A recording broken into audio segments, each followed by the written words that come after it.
আপনি যদি ভালো মন্দ বিচার না করে একটা পক্ষপাতিত্ব নিয়ে ভোট দেন, তাহলে কিন্তু আপনি নিজের এলাকাতেও যেমন বিপদে পড়বেন, দেশকেও ওরকম বিপদে ফেলবেন। কাজে নেতা নির্বাচনের ক্ষেত্রে আমরা সতর্ক হব, আমরা সজাগ হব। দেশ যেভাবে চলেছে, দেশকে আর সেভাবে চলবে না, বা দেশকে সেই গতানুগতিক নিয়মে চালানো যাবে না। এটা কিন্তু তরুণ সমাজ আত্মাহুতি দিয়ে জুলাই আগস্টে আমাদেরকে দেখিয়ে দিয়েছে। সেটা আমাদেরকে সকলকে ব্যক্তি পর্যায় থেকে অনুধাবন করতে হবে এবং নেতা নির্বাচনের ক্ষেত্রে আমাদেরকে সতর্ক হতে হবে, সজাগ হতে হবে। এইটুকুনি হচ্ছে সাধারণ নির্বাচন নিয়ে সরকারের বক্তব্য। এবার আসি গণভোট নিয়ে।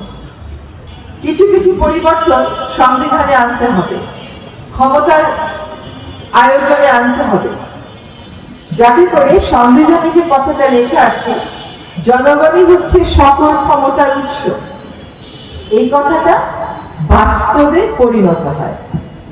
আপনি কোন সরকারি অফিসে গেলে স্যার বলতে বলতে জীবন শেষ হয়ে যায়, আধা দিন বসে থাকেন, দেখা দেয় না, পদ্ধতি করতে করতে অনেক সময় চলে যায়। মানুষের যে সেবাটা পাওয়া, সেই সেবাটা মানুষ পায় না। প্রশাসক জনগণকে সেবা দেবে, জনপ্রতিনিধিরা আইন প্রণয়ন করবে, জনগণকে সেবা দেবে। এই যে পরিবর্তনটা আমরা দেশে আনতে চাই, এই পরিবর্তনটা যদি আমরা আনতে সত্যিকার অর্থেই চাই, তাহলে আমাদেরকে গণভোটে অংশ নিতে হবে এবং গণভোটে যে আমাদেরকে হ্যাঁতে সিল দিতে হবে। একটা কথা বলি, আপনার হয়তো কোনো রাজনৈতিক দলকে পছন্দ, আমার হয়তো আরেকজনকে পছন্দ, আরেকজনের হয়তো আরেকজনকে পছন্দ, তাতে কোনো বিবাদ নেই। গণভোটের সাথে তার কোনো সংঘর্ষ নাই। গণভোট আপনি দেশের স্বার্থে দেবেন।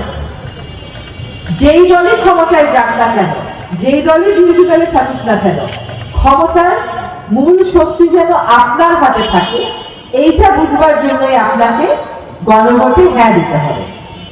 অনেক কিছুই হয়তো অনেকের পছন্দ না, কিন্তু জাতির সাথে কোনটা ভালো এটা বুঝতে হবে। আমরা একজন পুতুল রাষ্ট্রপতি চাই না, আমরা একজন ক্ষমতায়িত রাষ্ট্রপতি চাই।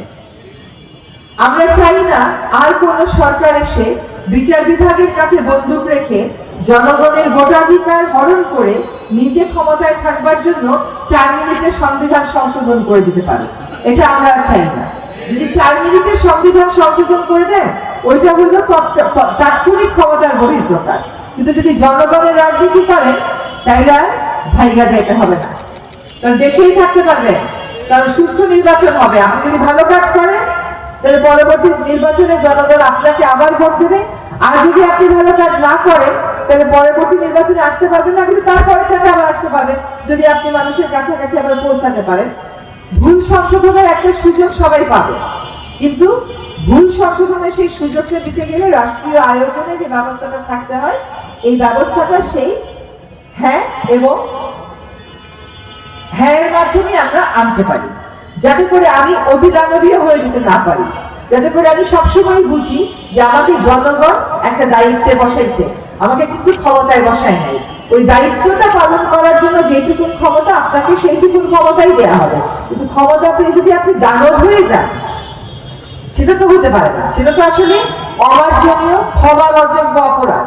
এই ক্ষমার অযোগ্য অপরাধ যাতে কেউ করতে না পারে, সবাই যেন ভারসাম্যের মধ্যে থাকে, সেজন্যই আমাদেরকে ক্ষমতার আয়োজনে পরিবর্তন আনতে হবে।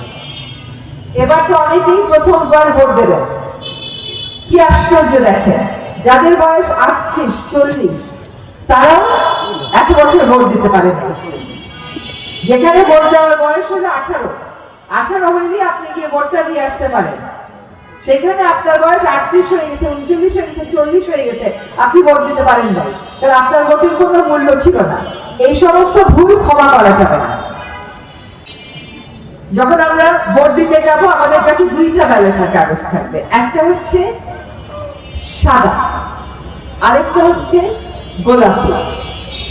রিয়াজ কথায় যে কথা বললো, তোমার সুটটা খুলে তোমার গোলাপি রঙটা একটু মানুষকে দেখাই দিতে হবে। এই রঙের যে ব্যালট পেপারটা থাকবে, সেখানে আপনারা হ্যাঁতে সিল দেবেন। এটা হচ্ছে আমাদের আশীর্বাদ। আপনার দলীয় পছন্দ অপছন্দ যাই থাকুক না কেন, ব্যক্তির চেয়ে দল বড়, দলের চেয়ে দেশ বড়। দেশ বাঁচলে আমরা সবাই বাঁচবো। দেশ ভালো থাকলে আমরা সবাই ভালো থাকবো। শুধুমাত্র মানুষ পরিবর্তন করে দেশ পরিবর্তন করা যায় না। দেশে পরিবর্তন আনতে গেলে পদ্ধতি পরিবর্তন করতে হবে। আর এই যে গোলাপি গেঞ্জিতে সিল দেবেন, এটা হচ্ছে পদ্ধতি পরিবর্তনের সিল। আপনি পদ্ধতি খারাপ রেখে ফেরেশতা বসায় দিলেও, ভালো মানুষ বসায় দিলেও তো কাজ হবে না। আমরা তো অনেকবার পরিবর্তন করেছি, কিন্তু আমরা থরবরি খারাপ, কারাবরি চোর। সেখান থেকে আমাদেরকে উত্তরণ ঘটাতেই হবে। আপনি সংসদে, আপনি চান যে সংসদে দাঁড়িয়ে মমতাজ গান গান? এটা তো সংসদের কাজ না। সংসদে দাঁড়িয়ে জনগণের স্বার্থ সংশ্লিষ্ট আইন পাস হবে, সেটা হয় না। কারণ মমতাজের ওই গান শুনতে যিনি স্পিকার থাকেন উনিও খুশি, ডেপুটি স্পিকার থাকেন উনিও খুশি, কারণ ওনারা তো দলীয় দাস। সেটা আমরা করতে দিতে চাই না। তাদেরকে আমরা নির্বাচিত করব, আমাদের মহান সংসদের দায়িত্বে তারা থাকবেন। তারা ওই সংসদকে জাতীয় স্বার্থে ভালো ভালো আইন প্রয়োগ করার জন্য, আইন প্রণয়ন করার জন্য, সকল সমাজে জবাবদিহিতা আনার জন্য কাজ করবেন। ওইখানে ব্যক্তি স্তুতির জন্য, গান গাওয়ার জন্য আমরা সংসদ সদস্য নির্বাচন করি না। তাই না? এখন এই গণভোটে হ্যাঁ দিলে আপনি কি পাবেন? গণভোটে হ্যাঁ দিলে স্পিকার হবে সরকার দল থেকে, ডেপুটি স্পিকার হবে বিরোধী দল থেকে। তাহলে ডেপুটি স্পিকার বলতে পারবে এই গান জনস্বার্থে প্রচারিত হচ্ছে না। গান শেখাবে, সে কনসার্টে গিয়ে গান গায়, ওটা পার্লামেন্টে গান গাওয়ার জায়গা না। ওখানে একমাত্র জাতীয় সঙ্গীত উচ্চারিত হবে, আর কোনো গান তো ওখানে হইতে পারে না। তাহলে আমি যদি হ্যাঁতে ভোট দিই, তাহলে আমি একটা ডেপুটি স্পিকার পাবো বিরোধী দলে, আর সংসদীয় গুরুত্বপূর্ণ কমিটি যেমন ধরেন স্বরাষ্ট্র, যেমন ধরেন তথ্য, এগুলোকেও বিরোধী দলের সদস্যদেরকে আমরা পাবো, তারা সভাপতি হবে। তাহলে বিরোধী দল সরকারকে প্রশ্ন করে করে জবাবদিহিতার রাস্তায় রাখতে পারবে।